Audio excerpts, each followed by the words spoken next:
Hare Krishna, welcome everyone to our Mahabharata character series. We'll begin with our prayers. Om Ajnanatimirandhasya Jnananjana Shalakaya Chakshurunmilitam Yena Tasmai Shri Gurave Namaha.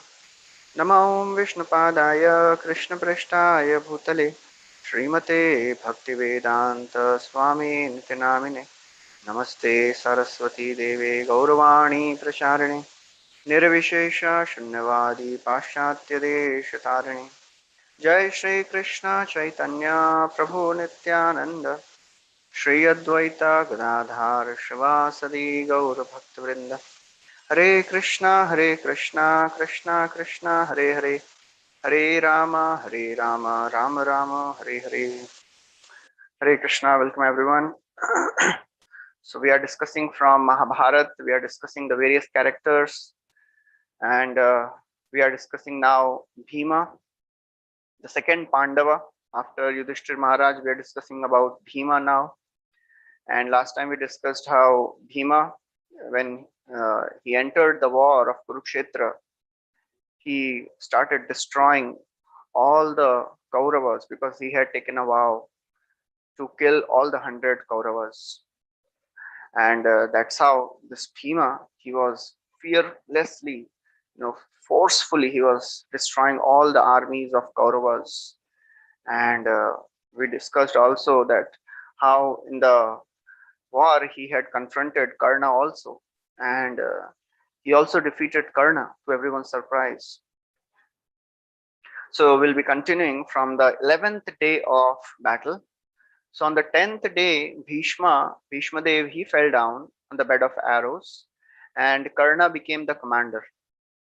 As soon as he became the commander, Duryodhan, he told Karna that you arrest Yudhishthir Maharaj, because he wanted to invite him for a gambling match again, and he wanted to send Pandavas again to forest for 12 years. So 11th day, Karna, he entered the war, and he was about to arrest Yudhishthir Maharaj because Karna was a very, very powerful archer, expert in bow and arrows. But in a proper time, at the right time, Arjuna, he entered and he protected Yudhishthir Maharaj. So that evening, and during that battle only, Karna, he went to Duryodhan and he told that if you want me to arrest Yudhishthir Maharaj, then you have to divert Arjuna. Because with Arjuna on the battlefield, I won't be able to arrest Yudhishthir Maharaj. So next day, Susharma, another powerful warrior who had attacked Virat kingdom also and who was defeated by Bhima that time. We have discussed that. So he was also fighting. So he attacked Arjuna and he diverted Arjuna. And he took Arjuna to a very different place. And now Bhima was the only one who was responsible for the whole war. So he took the responsibility of defending Yudhishthir Maharaj. So as Karna, he was trying to arrest Yudhishthir Maharaj, and Bhima, he was fighting with Duryodhan. As all these things were happening, another very, very powerful warrior named Bhagadatta, he entered the war. He was an formidable warrior, very, very powerful. He was a very formidable warrior. And he had a very, very powerful elephant called Supratika. So Supratik was not an ordinary elephant of this world. He was a celestial elephant and very, very powerful. He was a huge, like a mountain.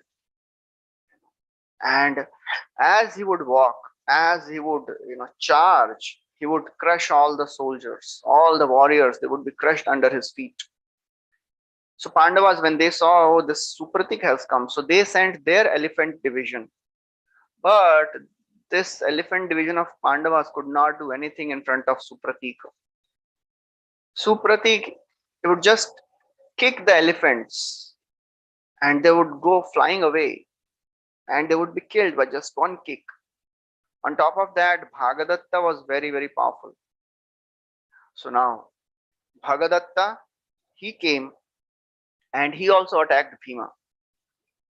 So Bhima, he was also prepared to fight. He was fighting very fiercely. Although he understood that, oh, this Bhagadatta is very powerful. So Bhima was shooting arrows after arrows. But Bhagadatta, he was very tactfully and very skillfully, he was, destroying all the arrows of Bhima. And Supratika, he was immune to all the arrows. Nothing was happening to him by these arrows. He was just so powerful. So Supratika now he charged towards Bhima.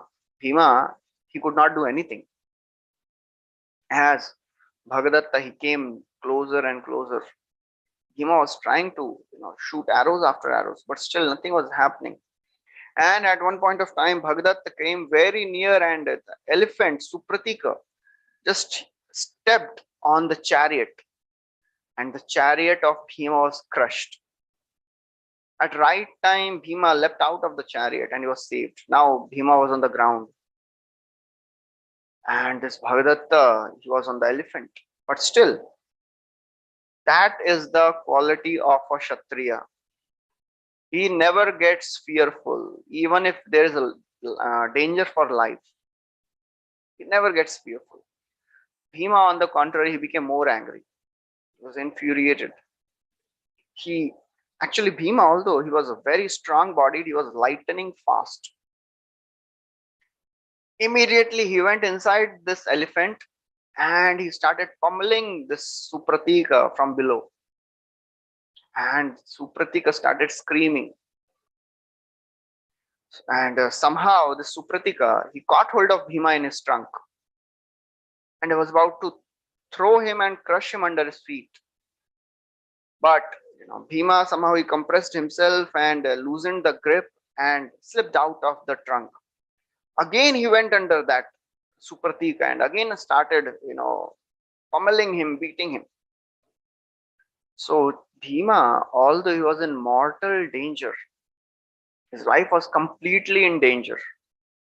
And this elephant was immensely powerful, but that is the quality of a Kshatriya. Yuddhe chapi apalayanam.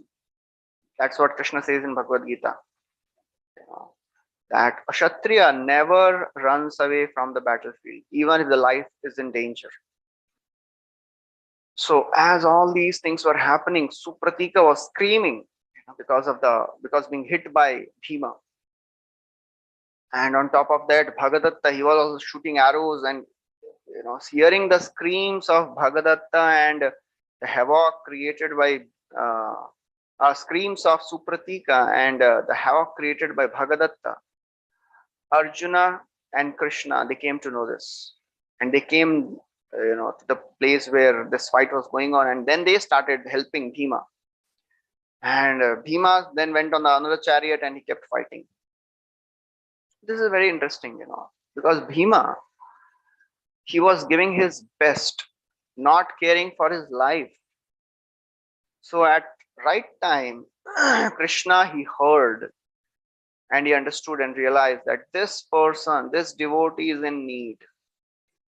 He came right there. In our fight with our temptations and our senses and our lower self, many times they are very, very powerful, like Supratik, Bhagadatta, immensely powerful. Our previous conditionings, our conditionings, lower nature, at sometimes they may become very, very powerful. But if we give our best, trying to resist our temptations, resist our lower nature, keep on fighting, then for sure Krishna will come to help. There is a very hope-giving verse which comes in Srimad Bhagavatam. Badhyamanopi madbhakto vishayairajitendriyah prayah pragalbhaya bhaktya vishayairna vibhuyate. So in this verse, Krishna is telling to Uddhav, he's telling that Badhyamano, although my devotee, he is bound up by conditionings. Badhyamanopi madbhakto vishayair ajitendriya, although he may not be able to control the senses. Prayah pragalbhaya bhaktya, but if somebody continues practice devotional service, continues practicing, and not getting so much disturbed by that, vishayair na abhibhuyate, he will not be defeated in the ultimate end. He'll be protected by Krishna. He'll be protected by the mercy of the Lord. So as we are practicing spiritual life, our devotee goes through many stages. In the beginning of our spiritual practices, when our determination is not so strong, our senses are still very much attracted to the sense objects. Any temptation comes and we just surrender to that. That is helpless defeat. Helplessly we just surrender. Then after practicing spiritual life and becoming a little strong in our devotional practices, we get little strength, and then we come to the second level. Struggle, but still get defeated. Still we get defeated by the conditionings, by our desires. We engage in those desires. We go away from spiritual life. We go away from our devotional practices. After practicing for some more time, we become sufficiently powerful, sufficiently strong. And then we come to the third level of struggle and success. So now we become successful. Now we can control our senses. And then, of course, the last stage is the effortless success. At this stage, the devotee does not even have to struggle. He is just so powerful, so much attracted to Krishna that all the other sense objects, they don't create any temptations. Yeah. So that's how the more we keep on struggling, the more we keep on, giving our best, for sure Krishna will come to help. Krishna will show mercy. Without mercy of Krishna, we cannot advance in spiritual life. So then on the 13th day, Abhimanyu, so all the Kaurava warriors, they were very much confused at what to do. These Pandavas, they are, creating such a havoc. So they planned to, make a formation of Chakravyuha. And only Abhimanyu knew how to break the Chakravyuha, because he had heard when he was in the womb of his mother. So Abhimanyu, he went into the Chakravyuha and he was killed. All the Kauravas, they very unjustly killed Abhimanyu. And Bhima, when he understood this, he came to know, he was completely mortified and dejected, because he had assured Abhimanyu that you just enter, you just break apart this Chakravyuha, and you enter the Chakravyuha, and we will follow behind you and we will protect you. Don't worry. But they had no knowledge of the boon of Jayadratha. So Jayadratha, he had received a benediction from Lord Shiva that he would not be defeated by any other Pandava except Arjun. So Bhima, he was feeling such guilty. He felt that, oh, I am responsible for that. Because of me, I could not protect my nephew Abhimanyu. But in that desperate situation, he just didn't give up. He continued fighting. He continued fighting to take the revenge. So sometimes in our lives, we feel guilty of something, or we are not able to fulfill some of our promises, and we feel so very guilty. Of course, we should feel sorry for that, but we should continue to practice, continue to progress in our life. We cannot just stop at one place, because we feel guilty about it. Many times people, they become so depressed, so anxious that they cannot even forgive themselves. They go into a depression. But we can see that in the life, for sure problems will come. Sometimes we may not come up to our expectations, but just like Bhima, we have to continue fighting, continue ahead with our life. And even in spiritual life, sometimes we may not be able to come up to our desired standards of devotional service, and we may not be able to follow the principles, we may not be able to chant properly, but still we should not give up. We should not give up the practice of spiritual life. Of course, we should feel repentance. Repentance is the way to purify ourselves, but we should continue practicing spiritual life. Just continue from where we have left. There is no other way. Just continue. Just keep walking. Even if we fall down many times, just get up and again walk. So Bhima, he was, although he was so very sad and sorrow, he was feeling so very remorseful that I am responsible for the, killing of my nephew. But still, he continued on. And we'll see in contrary, Dronacharya, when he came to know that his son was killed, he gave up fighting. So spiritualist never gives up. That's what it is. That's why it is said. If you are not an optimist, you are an atheist. So a person who believes in God, believes in Krishna's mercy, can never become pessimistic. He knows that whatever is happening in his life is mercy of Krishna, and for sure Krishna will protect him. So on the 14th day, Arjuna, he took a vow to kill Jayadratha. So in the evening, Arjuna took a vow, 13th evening, and he went into the Chakravyuha. Again, the Kauravas, they had made a Chakravyuha. And Arjuna, he went into the Chakravyuha, and Yudhishthir, he sent Satyaki. Satyaki was also a very young warrior, little older than Abhimanyu, and he was a student of Arjuna. So Satyaki also went, and he told Bhima also that you also go and help Arjuna. So Bhima was already in the mood of taking revenge. So he went charging towards the Kauravas. And although Arjuna was fighting whole day, and he had gone much ahead because he wanted to reach Jayadratha, and they had kept Jayadratha at the end of the army. And it was long time Arjuna was fighting. It was afternoon. But Bhima, he was very fast.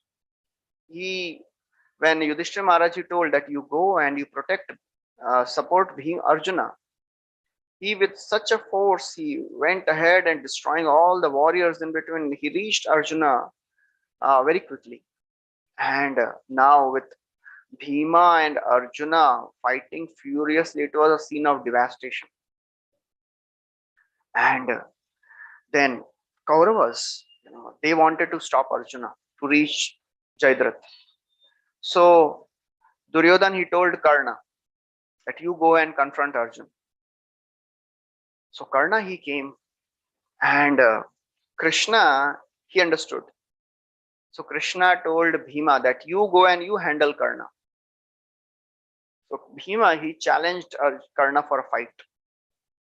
And whenever a Kshatriya is challenged, he cannot refuse the challenge. So although he was going to fight with Arjuna, but because Bhima challenged, he turned around and he started fighting with Bhima. Bhima, although he was not as expert as Karna in bow and arrows, but still, fierce fight started. All the other warriors who were witnessing this fight, they were completely confused. Some were thinking, oh, it seems that because Bhima has such a power, although he is not so much skilled, but because of his power, Bhima will win. Others were thinking, no, we think Karna will win. Everyone was completely amazed to see how skillfully Bhima was fighting. And within a short time, to everyone's surprise, Bhima overpowered Karna. He broke the formation of Karna, and he just got upper hand over Karna. And Arjuna that day, then he went ahead and killed Jayadratha. That is another story we'll be discussing when we'll discuss Karna. That is another huge story how Arjuna defeated Jayadratha. Next incident that happened on that day was the killing of Ghatotkach. So Karna, he felt so angry that all these Kaurava warriors were getting killed and he was not able to do anything. So he invoked now the Shakti weapon that was given by Indra in exchange of his Kavach and Kundal. And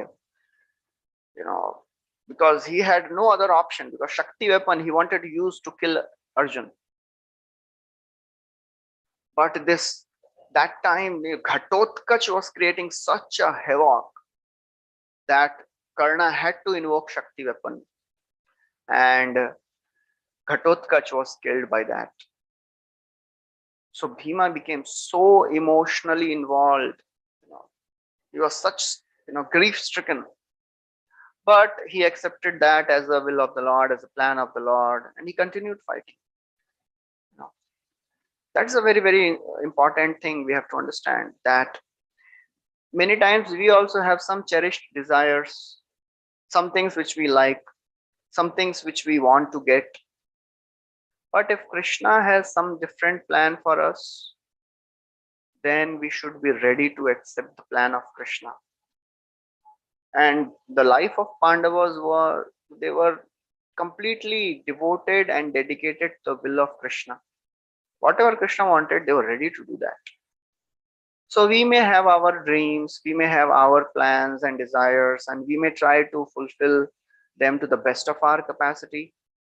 But even after trying for a long, long time, if we are not able to fulfill our dreams, then we should accept it as a desire and a plan of the Lord. See, there are two things.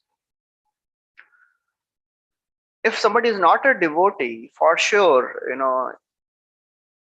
karmic reactions, they work on him.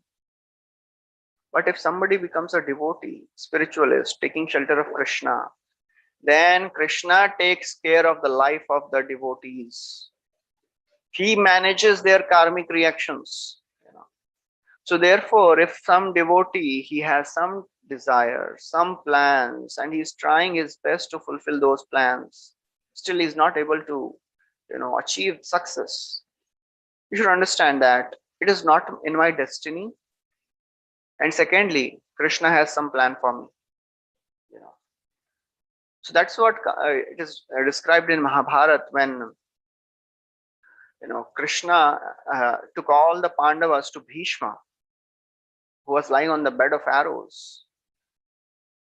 So Bhishma said, "Oh Pandavas, you didn't deserve to suffer so much. Aho kashtam, aho nyayam, yadyuyam dharmanandana." Oh, it is so very sad to see all of you Pandavas. You suffered so much, But it is all the will of the Lord. Sarvam kala kritam manye bhavatam chayada priyam sapalo yadvashe loko vayo rivaganavali.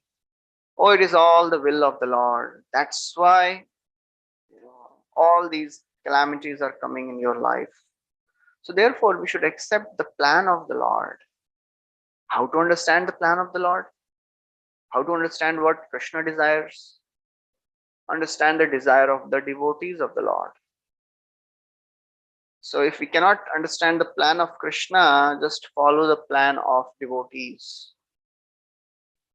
That is the way we can advance in spiritual life. So Bhima, he accepted the plan of the Lord, continued fighting, although it was very, very painful for him to see his son getting killed. Then on the 15th day, Bhima, he played a very, very crucial role.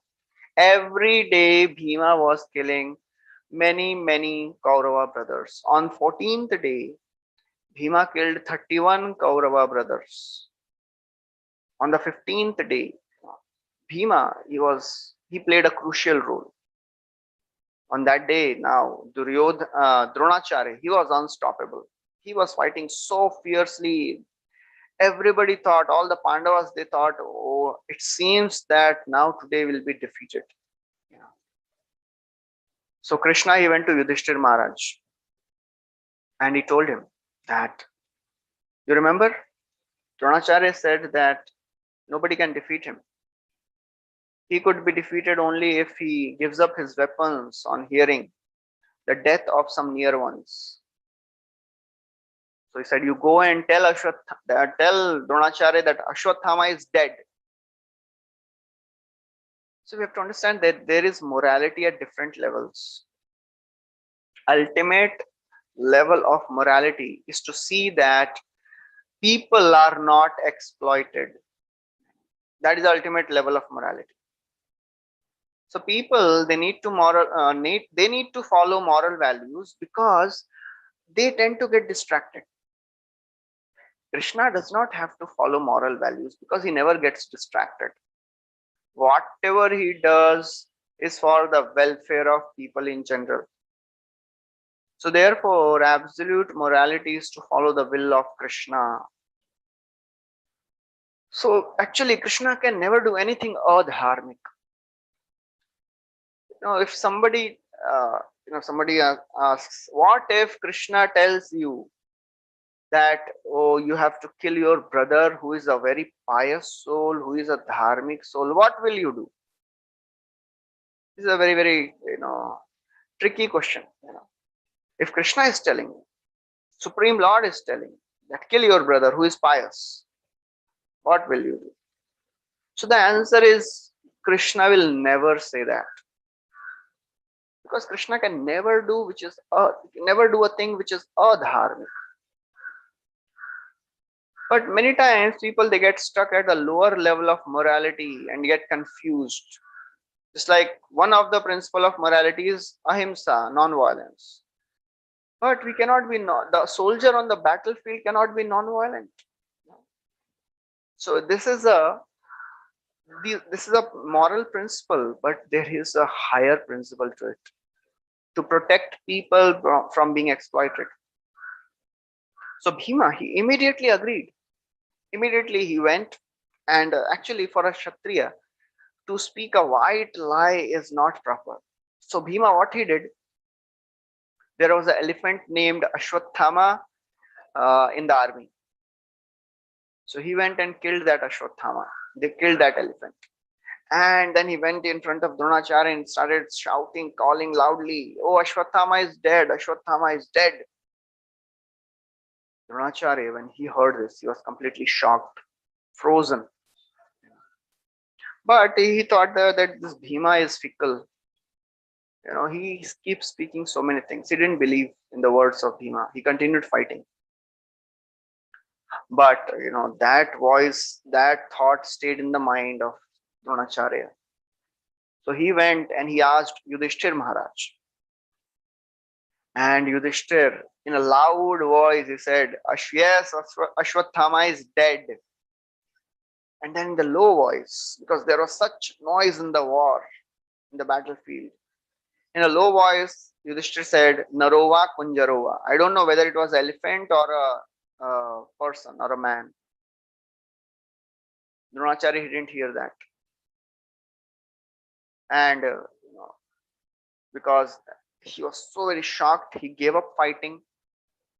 And Drishtadyumna, taking advantage of this, he cut off the head of Dronacharya. So basically, absolute morality means whatever pleases Krishna. That is the essence of spiritual life. Savai pumsam paro dharmo yato bhaktir adhokshaje ahetukiya pratihata yayatma suprasidati. So when we serve, when we do whatever Krishna wants us to do, when we render devotional service by following whatever Krishna wants us to do, that is the highest level of morality. Because that is pleasing to Krishna. Samsiddhir haritoshanam. That is the ultimate understanding of spiritual life, to please Krishna, please Vasudeva, please Hari. So Bhima, Unflinchingly, he followed the instructions of Krishna, and he exhibited such a great standard of surrender. And many times, Bhima, he saw that now Kauravas, they were not following the moral principles, moral codes of war. So he said, now we should not care for all these, moral wars, moral codes, because the enemy is not following. So there is a principle called Shatho Shatyam. When the enemy is cunning, you cannot behave in a simple way. You have to be cunning. There are three types of nitis described in the scriptures. There is a Brihaspati niti, Shukra niti, and Kanik niti. So Brihaspati niti means choose good means for good ends. You want good things, so you have to attain that good thing in a right way. That is Brihaspati niti. Shukra niti means as long as the ends are good, the means don't matter. Whatever way you can, you should do, but end should be good. And there is something called Shukra niti. Shukra niti means I don't care for the means, I don't care for the end. I'm just concerned with my protection, my sense gratification, my enjoyment. So many times in the war, Krishna he also followed Shukra niti. Generally, we should follow Brihaspati niti. We should, aspire for right things by right means. But many times Shukra niti is also needed. But this should be done under proper guidance after consulting experts. Otherwise, there are chances that we will also end up doing anything to do sense gratification. So many times in the war, Pandavas were very disturbed and confused about the moral rules and codes. So Bhima, he would help them. So Ashwatthama, when he actually came to know that his father was killed unjustly, he decided to take revenge. And Ashwatthama, he had a very, very powerful weapon called Narayanastra. It was a weapon of Lord Narayan. So he invoked Narayanastra and he shot that weapon on the Pandava armies. So this weapon, because it was a weapon of Lord Narayan, it was very, very powerful. It started burning all the soldiers. Yudhishthir Maharaj was completely shocked because he understood that, oh, this is a weapon of Narayan and he cannot do anything. And he said, oh, maybe it is a result of killing our own spiritual teacher, own martial teacher. So therefore now we have to suffer. Any warrior who came in front of this weapon, he was destroyed. Yudhishthir, seeing all this, he understood that we cannot defeat, we cannot destroy this weapon. So he started telling all the warriors, oh kings, please do not fight. Just leave battlefield. Go back to your cities. We will also enter the forest. Yudhishthira was not speaking whimsically because he was fearful. He understood actually that this weapon of Narayan, it is, indefeatable. So therefore, he was speaking like this. Krishna, when he heard this, he said, "Oh king, don't say like this. I know how to defeat this weapon. I know how to counteract this weapon. You cannot fight with this weapon. You have to bow down in front of this weapon." Immediately, all the Pandava warriors, they bowed down, except one. That was Bhima. Bhima continued fighting. That is a Kshatriya. He was thinking, how can I bow down in the war? All the power of this Narayana Astra was focused on Bhima now. And Bhima was burning, He was getting burned because of this Narayana Astra. But still he continued fighting. When Krishna and Arjuna, they saw, they ran to Bhima. Krishna, he snatched away the weapon of Bhima and Arjuna dragged him down. Bhima continued telling, he was so angry, he said, oh, why? We are Kshatriyas, we should keep fighting. We cannot just bow down. Arjuna said, if this weapon could be counteracted, we would have done that. But this is a weapon of Supreme Lord Narayan. Nobody can destroy this weapon. So we have to be intelligent, we have to be strategic.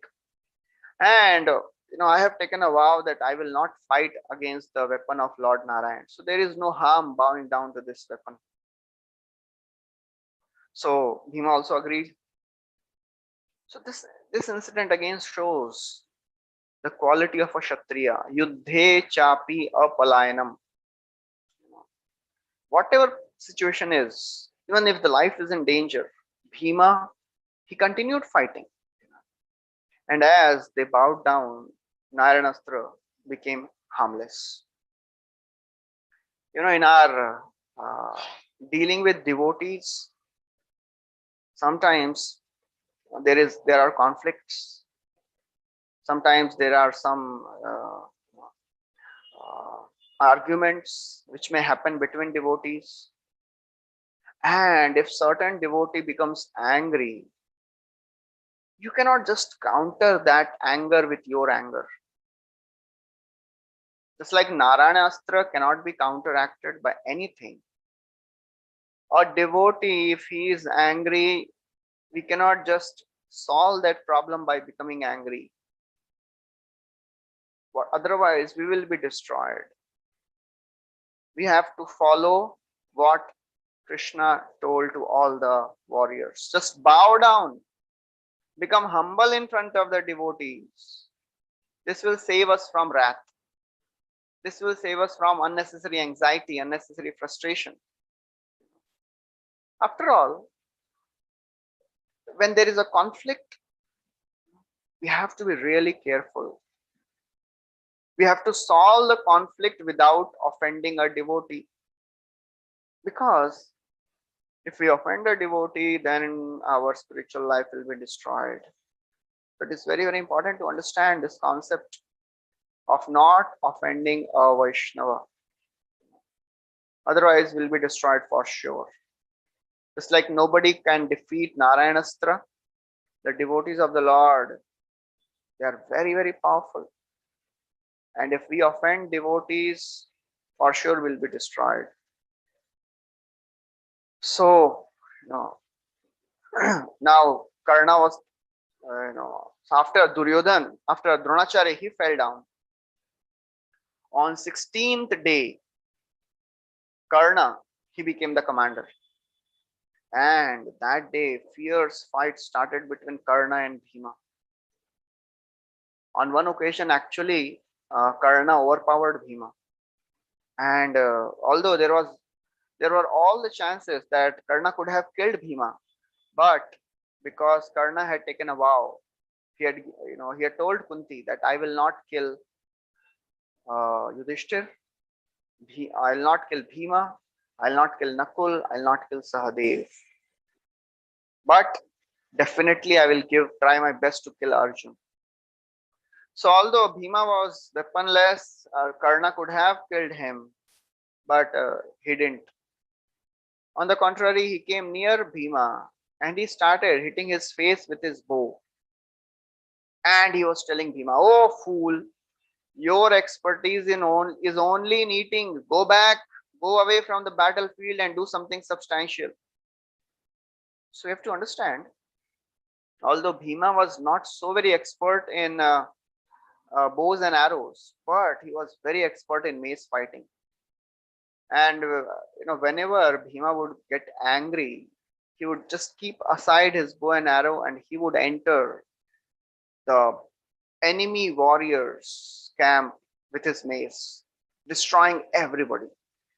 So although Karna was very near, and Bhima could have easily caught Karna, and he could have crushed him in a duel fight. But Bhima knew that, oh, Arjuna has taken a vow to kill Karna, so therefore I'll just tolerate all this. So even though a warrior is overpowered, he does not give up his principles. He follows the principles. In a war with material temptations, in a war with material illusions, many times things go, very difficult. So many temptations come, and that time our integrity to the spiritual life is tested. For many of us, temptations, they are very subtle. Name, fame, prestige, all these things will come as we start practicing spiritual life. Recognition, there are chances that, you know we someone may try to go above others devotees to prove their supremacy, because the temptations to get prestige and recognition is sometimes so very strong and powerful. But we have to understand that these desires, they are not at all conducive for spiritual practice. If Bhima, he could have killed Karna and he could have, get all the glories. But he could have, completely killed and destroyed Karna. But he was not after fame.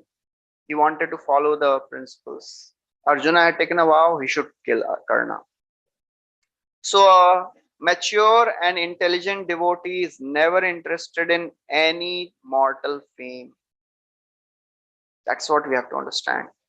In spirituality, all these desires for, subtle sense gratification, they are very, very deeply rooted. Desire for appreciation, respect is very deeply rooted. Therefore, Chaitanya Mahaprabhu tells, Trinadapi Sunichena Tarorapi Sahishnuna Amanina Manadena Kirtaniya Sadahari. If we are humble and tolerant, more humble than a blade of grass, more tolerant than a tree, then we can practice the chanting of the holy names regularly. Otherwise, it is very difficult. Otherwise, it is so very easy to get deviated from the main path. So that's how we have to understand spiritual life. And now Bhima, he continued destroying the Kaurava brothers. Every day he was destroying many of them, killing many of the Kaurava brothers. And on the 17th day now, Bhima and Arjuna, they exhibited, wonderful heroism. Bhima killed Dushashan that day. On 17th day, barely 20 Kauravas remained. And Karna, he was fighting with Yudhishthir Maharaj that day. Initially, Yudhishthir Maharaj, he checked Karna, but ultimately Karna overpowered Yudhishthir Maharaj and he was badly wounded and he was about to be killed. But the chariot driver of Yudhishthir Maharaj, he took him away out of the battlefield so that he can, Yudhishthir Maharaj can recuperate back. So not seeing Yudhishthir, Arjuna, he became really disturbed and anxious. So Krishna, he told Arjuna that you go and find out how is Yudhishthir Maharaj. So Arjuna, he told to Bhima, he went to Bhima and told him that now I'm going to find out about the Yudhishthir Maharaj, you please take care of the army. Without Arjun and without Yudhishthir, it was a very, very heavy responsibility on Bhima. But Bhima, he was fighting relentlessly, very fiercely. And as usual, he entered the army camp with his mace and he started destroying the entire formation of the army camp. Completely broke apart the, moral of, this Kaurava army. He was practically unstoppable. And what happened when Arjuna reached Yudhishthir Maharaj, that is another story we'll be discussing later. We've discussed in Yudhishthir Maharaj also. So after the whole thing, Arjuna came back with Krishna And they saw that, oh, Bhima was completely surrounded by the Kaurava warriors, but still he was fighting. Unstoppable he was. He continued to fight. That is the power of Bhima. He is the one who never gets disturbed and anxious. Although he was anxious because he was thinking, what happened to Yudhishthir Maharaj? What happened to Arjuna? Both of them have not returned so far. He was thinking like that. But as soon as he saw that, oh, Arjuna has come back, he felt relieved. And Arjuna, now he came and then he started helping Bhima, and then Bhima, he could take that responsibility. As Bhima was killing all the warriors, all the Kaurava brothers one by one, Dushashan, he was completely overwhelmed. He could not tolerate it. Every day he was seeing his brothers getting killed. He charged towards Bhima, and he attacked Bhima fiercely with his arrows. So Bhima was also fighting back, shooting arrows, and many arrows hit Bhima. And it was such a sheer force with which Dushashan was shooting arrows. Bhima actually could not handle it for some time. He was stunned. His bow slipped off from his hand. And as this happened, Dushashan and all his brothers, they roared in joy. They started jeering and making fun of Bhima. Bhima, he was so overwhelmed by this attack. He had to take the support of the pillar of the chariot. But the problem with Dushashan was he was overconfident many times. And therefore, he did not take advantage of the opportunity. Bhima was in completely disturbed state, overwhelmed. He could have, overpowered Bhima. But Dushashan, he didn't do that. He started making fun of Bhima, laughing at him. And Bhima, he was a very, very formidable warrior. Quickly, undauntedly, he recovered and he charged towards Dushashan. Many times this also happens. If we are doing our spiritual practices very nicely, we think, oh, now I have, overcome my temptations. But our temptations, our conditionings, they don't go so easily. And if we are not careful, we may get again, stumped down by our temptations. So we have to be really careful. That's why Krishna says in Bhagavad Gita, Indriyanam hi charatam yanmano vidhiyate tadasya harati pragyam vayurnavam ivambasi. So if our senses are not controlled, then even if one of the senses is allowed to wander, it can take away the discrimination of a practicing spiritualist. Therefore, Krishna tells one should control all the senses. Nigrihitani sarvashaha. Sarvasha. Control all the senses. Because every sense has the power to distract us from our path, as we have discussed earlier also. We should not undermine the power of the mind, power of the senses. We should never overestimate and be overconfident about our abilities to handle material nature. Very difficult. And there is a story. One time, one man, he wanted to learn and speak. He wanted to become an orator.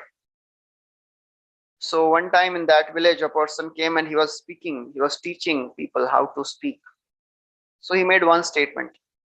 He said, you should begin your talk with some very powerful statement. And he gave, for example, he told, you can tell, for example, that the best part of my life was spent in the arms of a woman who was not my wife. And then you can pause. Everybody was thinking what he will say after that. Then he said, and she was my mother. And everybody clapped. Wow, what a wonderful statement. So this person, he was also hearing. So, he memorized that statement. And then once he got a chance to speak, so he thought maybe I should begin with that statement.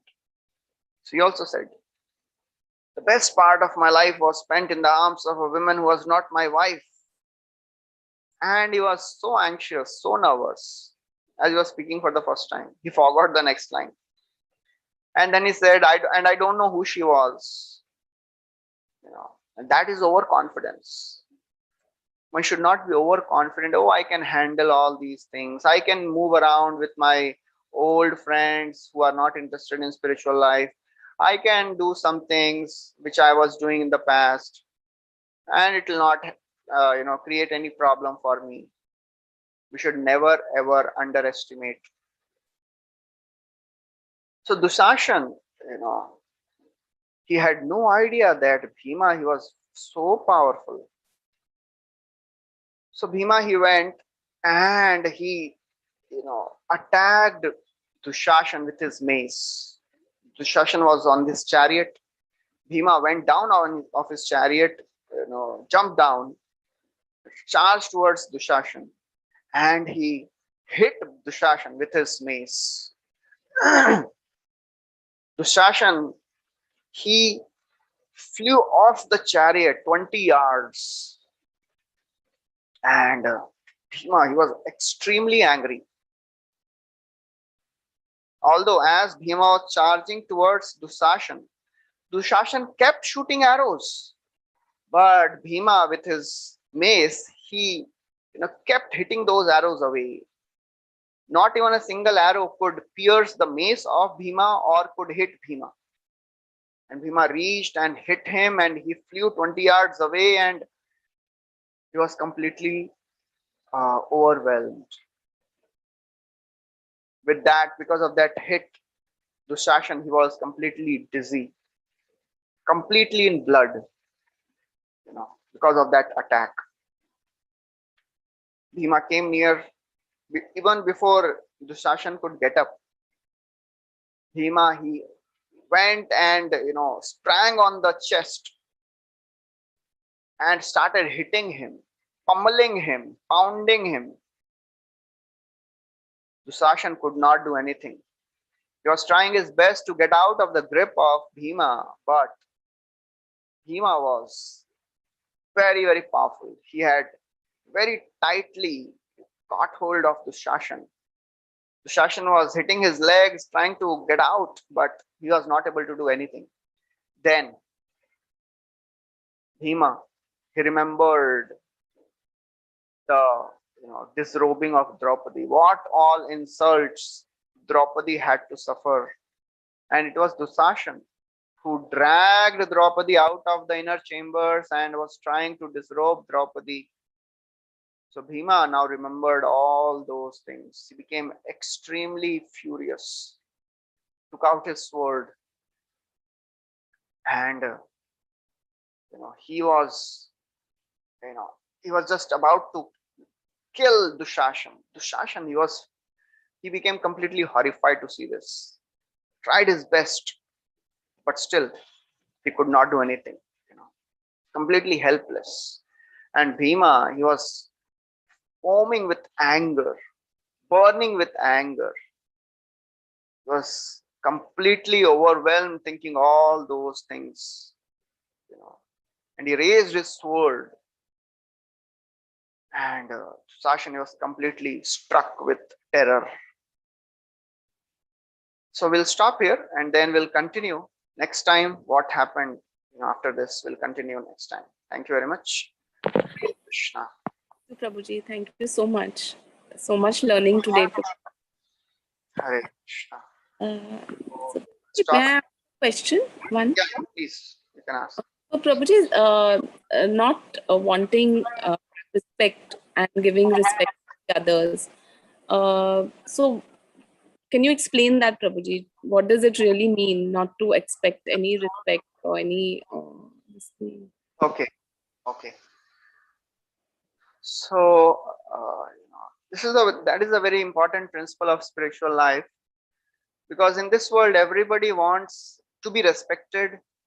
If we are doing something good, we want that others should come and glorify us, and if we are doing something nice, we should be respected. If we are superior, something in a senior position, we should be given all the respect.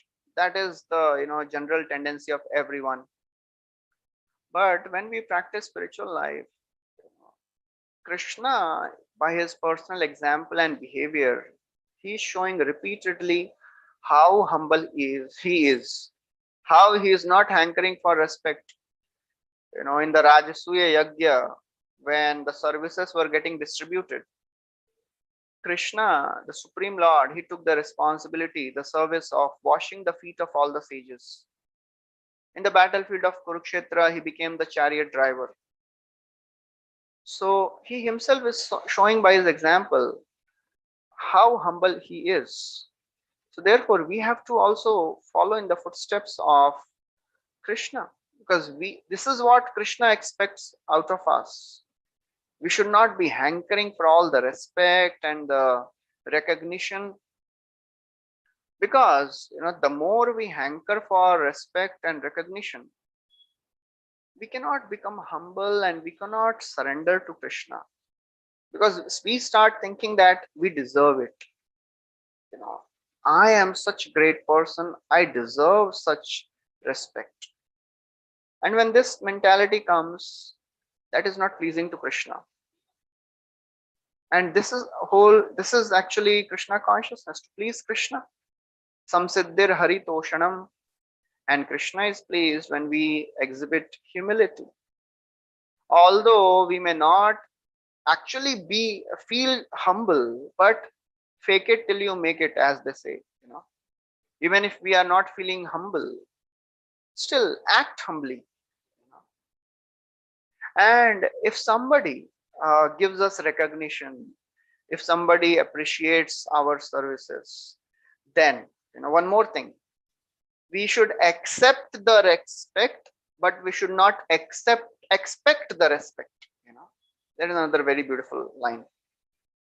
Just like if we have done some service properly, so naturally some devotees will come, some people will come, and they will appreciate and glorify us.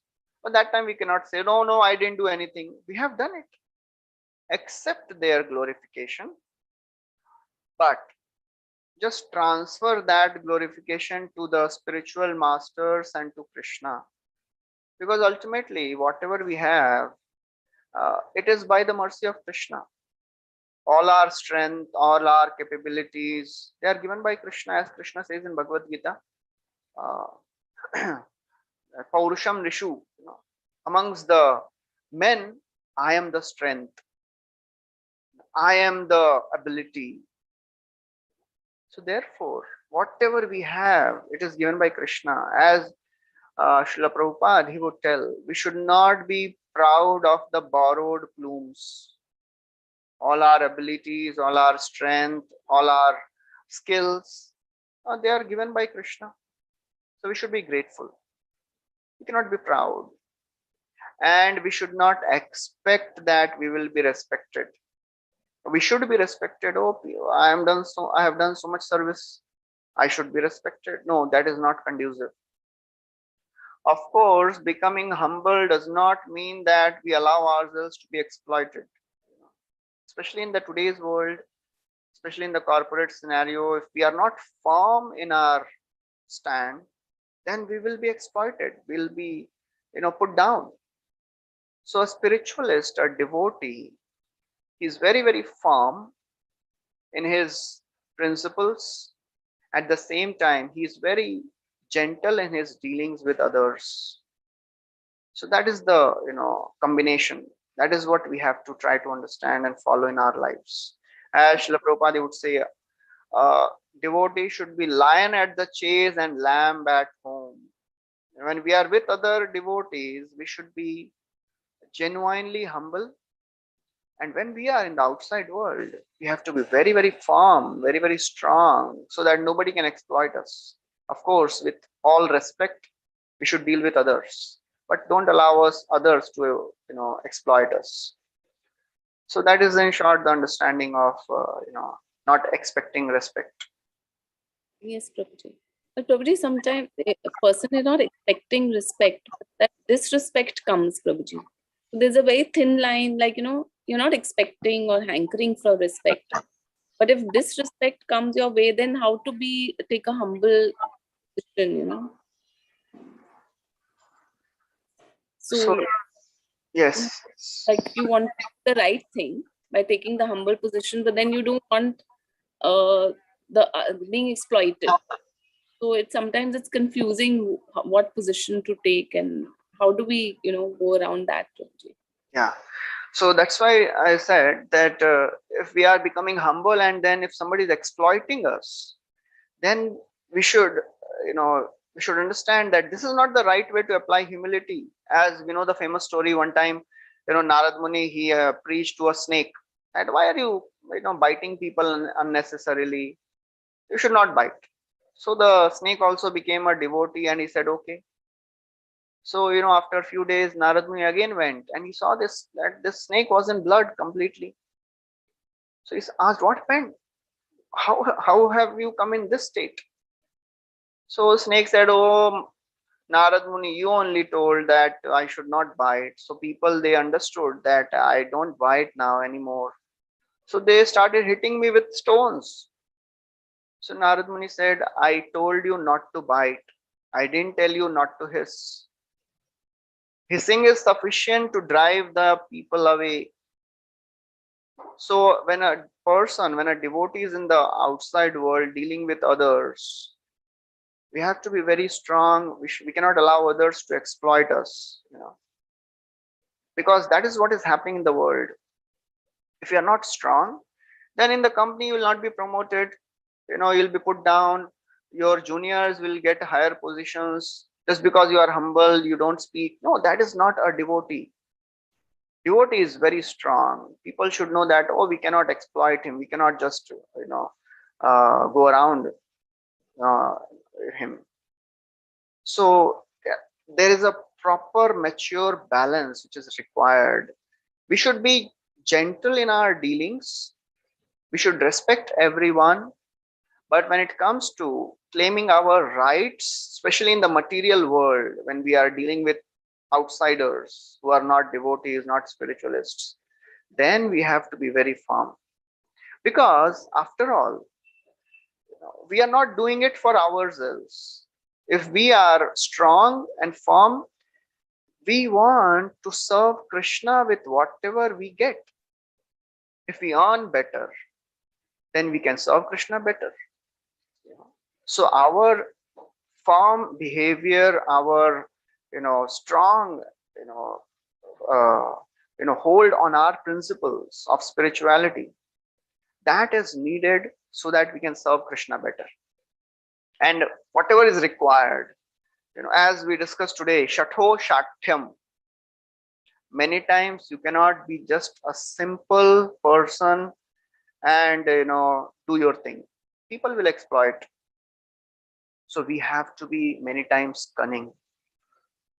But there is a thin line, as you said. Many times if we start doing something cunning, our nature may change. So therefore we should always be doing things under the guidance. If we think that, oh, straight things will not work here, simple things will not work here, I have to do something diplomatically. Sometimes diplomacy is required, but we have to do it under the guidance of some superior, some senior devotees who can keep guiding us. So ultimately we cannot allow others to exploit us. At the same time, we have to respect everyone. People should know that, oh, this person, because he's a spiritualist or devotee, or we can do anything with him. No, that is not the right understanding we should give to others. We should be very, very firm. Thank Okay. you. Thank you so much, Prabhuji. I'm Hare looking forward to speak, Prabhuji.